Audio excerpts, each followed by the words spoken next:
for his selfless and rapid response, which undoubtedly saved multiple lives, Mr. Marcin Arszylo is granted the Citizens Award for Bravery of the Department of the Interior.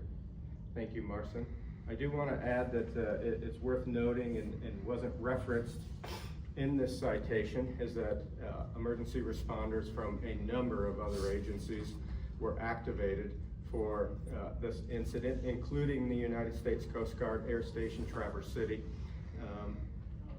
who had launched a helicopter in response to this call. It's due to Mr. Arszylo's rapid response that the helicopter and all other responding units were essentially stood down shortly after requested. The National Park Service is very grateful for your efforts, and we would like to present these awards to you. Thank you so much.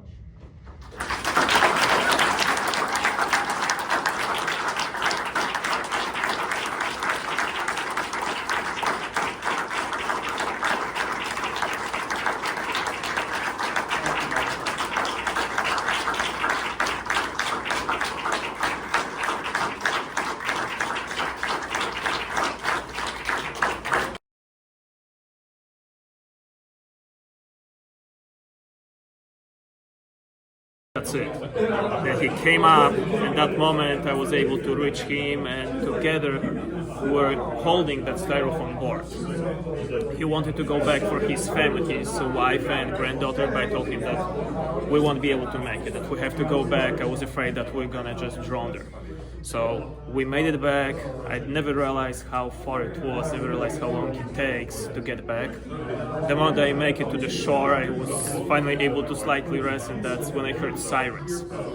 And I realized that since no one was there very much, I had to run to see the officer and tell him where to even go.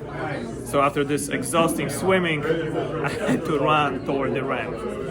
Made it to the boat, to the officer, and I just offered that I can go with him and point to where the family's at. As we got on the lake, we couldn't see anyone. It's been so far away. I just knew the general direction, and we just went toward that. And they were a mile out. Yeah. Like I said, we could not see them from the shore. Just like roughly I knew where they disappeared, and that's where we decided to go toward. And as we approached them, just like was described, the granddaughter was a small, tiny swimming pool floaty. Grandmother was a slightly bigger one. So as the officer was making sure that the boat was stable close to them, I tried pulling them into the boat. The wind was blowing straight out? They were heading towards Sleeping Bird Dune, so they were like somewhere in the center of Plateau Bay. Yeah. Current was taking that direction, but it feels like changing it.